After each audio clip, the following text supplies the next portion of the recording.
تو کہتے ہیں باقیوں کی دستار کسی عالم نے کی, کسی صوفی نے کی, لیکن یہ بھینسوں کو چارہ ڈالنے والا جب آیا تو محدث اعظم نے فرمایا پگڑی کے بال کو کوئی ہاتھ نہ لگائے, یہ ساری دستار میں نے کرنی ہے. اور فرماتے ہیں حضرت بال بھی دیتے جاتے تھے اور آنسو بھی بہاتے جاتے تھے, ماتھا بھی چومتے تھے اور فرماتے تھے دستار کے بعد چلا تو نہیں جائے گا یار, مجھے تو عبادت بھی نہیں رہ گئی, مجھے تو چابیوں کو بھی نہیں پتا کون سی کہاں رہتی ہے, جائے گا تو نہیں تو رو پڑا, کہنے لگا سوڑیا جائے تو وہ جس کے پلے کچھ ہے ہو, آتا جاتا تو ہے کچھ نہیں, مجھے کس نے رکھنا ہے, میں نے کہاں جانا ہے, ادھر کہاں تو ادھر ہی رہوں گا. اس طالب علم کے سارے استاد بھائی کہتے ہیں اس نے دستار کرائی, پڑھا پڑھایا کچھ نہیں, پر جو مسئلہ اڑ جاتا تھا نا, وہ جو اڑ جاتا تھا نا, وہ جا کے اس سے پوچھتے تھے تو کتابیں کھولنے کی ضرورت نہیں پڑتی تھی. حضرت ام سلمہ رضی اللہ تعالیٰ عنہ کہتی ہے میں نے عرض کی یا رسول اللہ صلی اللہ علیہ وسلم میری بچی بڑی بیمار ہے, تو مجھے کسی نے کہا ہے یہ تھوڑی سی نشے والی چیز ہے, یہ بنا کے تیار کر کے دو صحیح ہو جائے گی, بیمار ہے بچی تو یہ نشے والی چیز ہے, اس کو تیار کر کے دو, تھوڑا نشہ ہے. اگرچہ بعض, میں نے شروع میں کہا, بعض لوگ مریض کو, سخت مریض کو ایسی ادویات جو مجبوری بن جائے اس کی گنجائش اور اجازت دیتے ہیں. محتاط علماء تو اس میں بھی بہت ساری چیزیں پہلے بیان کرتے, لیکن اس نے کہا جی میرا نشہ دینا ہے شفا کے لیے. حضرت ام سلمہ کہتی ہے میرے نبی پاک نے میری طرف دیکھا, میری طرف, تو میں نے کہا یا رسول اللہ آپ کیا فرمانا چاہ رہے ہیں؟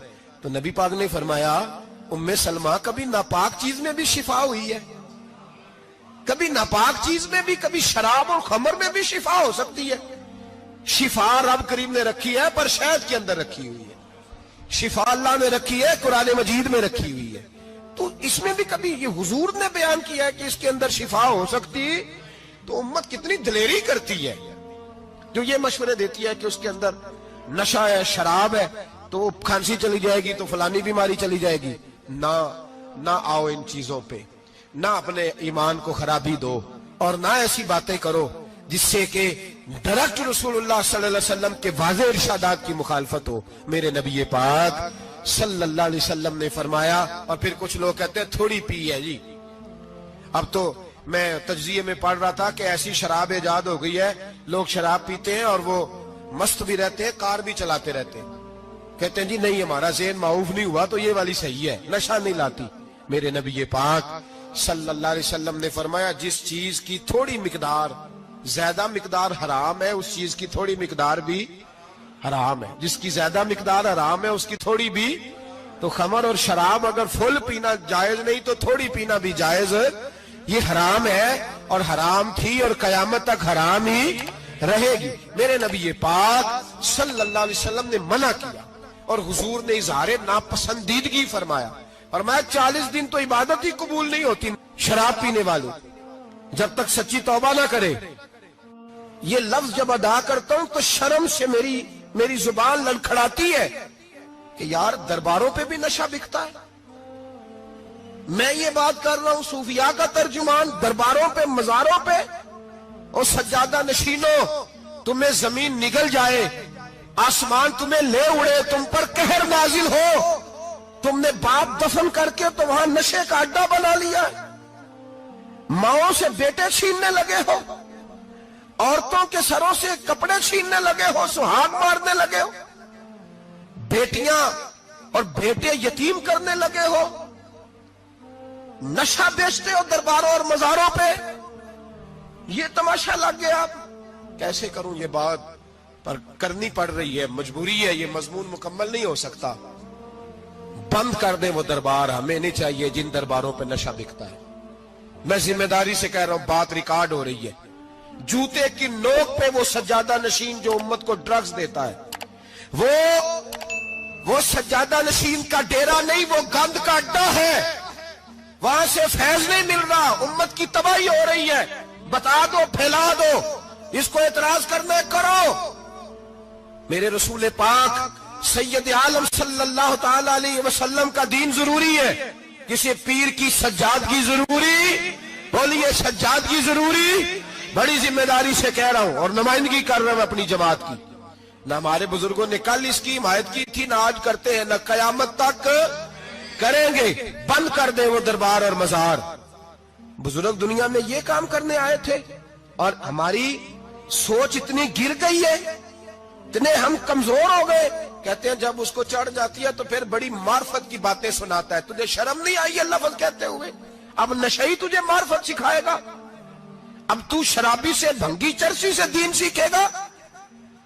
کہتے ہیں اس نے پی ہوئی تھی، چڑھی ہوئی تھی، میں بات کر دی تو میرا کام بن گیا۔ اتنی گندی اور میلی سوچ صاحب ایمان کی ہوتی ہے، تو اب نشیوں سے جا کر دعائیں کرائے گا؟ سن، میرے نبی پاک صلی اللہ علیہ وسلم نے فرمایا جو شراب پی لے، نشہ کر لے، اس کی تو 40 دن تک عبادت رب قبول نہیں فرماتا۔ تو کہتا چڑھی ہوئی تھی تو اس نے دعا کر دی، تجھے شرم ہی نہیں آئی بات کرتے؟ حیا ہی نہیں کیا تو نے جملہ بولتے؟ یہ کوئی تصوف اور طریقت ہے؟ جاؤ اٹھا کے لے جاؤ۔ ایسی کوئی تصوف اور طریقت ہمیں نہیں چاہیے، ہمیں وہ والی طریقت چاہیے جس میں خدا کے قرآن کی بات ہوتی ہے اور محمد مصطفیٰ کے فرمان کی بات ہوتی ہے صلی اللہ علیہ وسلم۔ تو بھائی یاد رکھو، یہ کوئی طریقہ نہیں۔ ایک مزار ہے، مجھے ایک صاحب کہنے لگے آ جائیں یہاں بھی فاتحہ پڑھیں۔ میں نے کہا یہاں کیا ہے؟ کہنے لگے تھے تو بابا جی نشہ وشا کرتے، پر اب سنا ہے لوگوں کی منتیں بڑی پوری ہوتی ہیں۔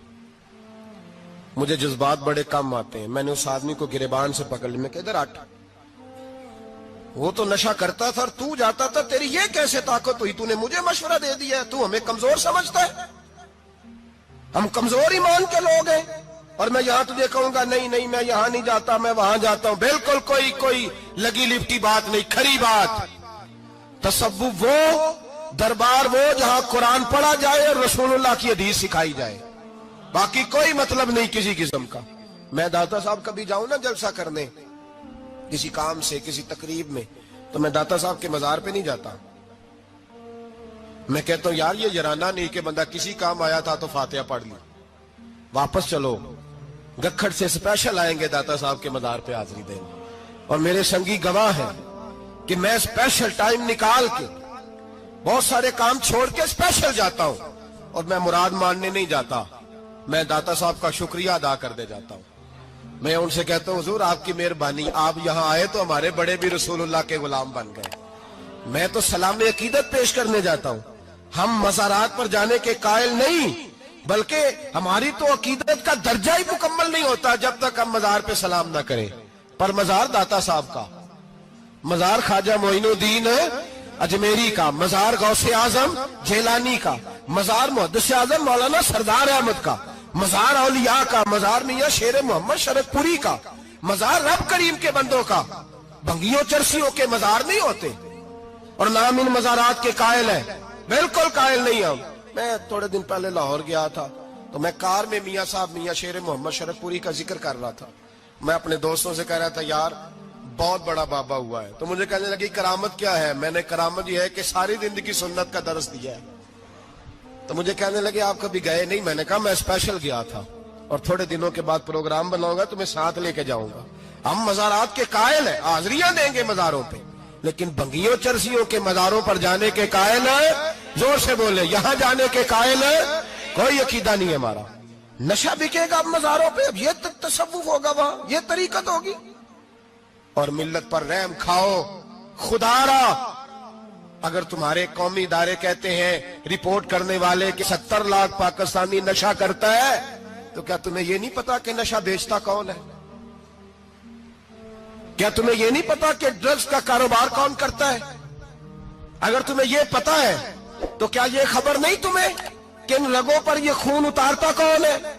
میں اپنے بزرگوں سے معذرت کے ساتھ، نشے کا آغاز، ناراض تو نہیں ہو جائیں گے بزرگ، نوجوانوں کو میں لتاڑ لیتا ہوں لیکن بزرگوں کی عزت کرنا سنت ہے، تو میں بزرگوں سے معذرت کے ساتھ یہ یوں سمجھ لیے خوگرے حمد سے تھوڑا سا گلا بھی سن لے۔ نشہ سگریٹ سے شروع ہوتا ہے، سگریٹ سے۔ میں تمباکو کو حرام نہیں کہتا، یہ فتویٰ نہیں دے رہا۔ تمباکو کا حکم وہی ہے جو مولی کا ہے، جو کچے پیاز اور لہسن کا ہے، کہ آپ جب کھا لیتے ہیں تو منہ سے بدبو آتی ہے، تو آپ مسجد میں آئیں تو آنے سے پہلے مسواک کریں، منہ صاف کریں، پھر آپ آ جائیں۔ تو جائز ہے، مکروہ ہے لیکن حرام۔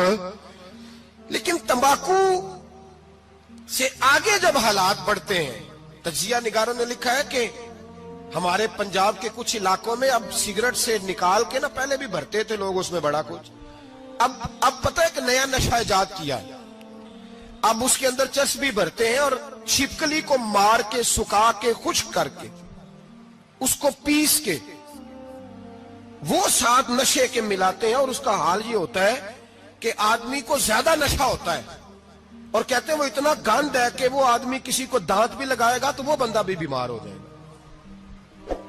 کیا یہاں لوگ اسپرٹ نہیں پیتے آپ کے ملک میں؟ اور ہم کبھی سڑک پہ جاتے ہیں تو نشئی کو دیکھ کے مذاق کرتے ہیں، دیکھنا میں ہارن لگاؤں گا تو گاڑی کے ہارن سے گر جائے گا، لیکن تجھے پتا نہیں کہ یہ کسی ماں کا بیٹا ہے، پتا نہیں کسی بیوی کا شوہر ہے۔ ایک ہمارے دوست ہیں، بزرگ ہیں، ان کا داماد فوت ہو گیا، نشہ کرتا تھا، تو میں تعزیت کرنے ان کے گھر پہنچا تو کھڑے ہو گئے ہاتھ باندھ کے، کہنے لگے حضرت صاحب باقی ساریاں گلاں چھڑ دیو، صرف نشے تے تقریر کریا کرو۔ وہ جب جیتا تھا تو تب بھی اس کے بچے یتیم ہی تھے، یتیم ہی تھے۔ میری بیٹی جب میرے گھر آتی تھی اور میں اپنے پوتوں کے اتنے کپڑے اسے پہننے کو دیتا تھا تو میرا کلیجہ پھٹتا تھا، اور میری بیٹی اس کی زندگی میں بھی بیوہ کی زندگی گزار رہی تھی، وہ میری بہوؤں کے اترے ہوئے کپڑے پہنتی تھی، کوئی دعا کرو، کوئی جلسے کرو، یہ لت ختم ہو جائے۔ اور کہنے لگا اب میرے وہ چلا تو گیا ہے، دادا دادی اس کے پہلے کوئی نہیں، چچا ہے کوئی نہیں، جب تک تو میں زندہ ہوں ان نواسوں کو کوئی روٹی کا لقمہ، کوئی کپڑا مل جائے گا، لیکن سوچتا ہوں میں بوڑھا ہوں، مر گیا تو ان کو کوئی پوچھے گا بھی نہیں، کون ان کی خبر۔ اتنا ظلم اس قوم سے، اتنی زیادتی، اور آرام سے لکھ کر لوگ گزر گئے کہ یہ 70 لاکھ ہے، ان کا درد تو سمجھو، تکلیف تو سمجھو۔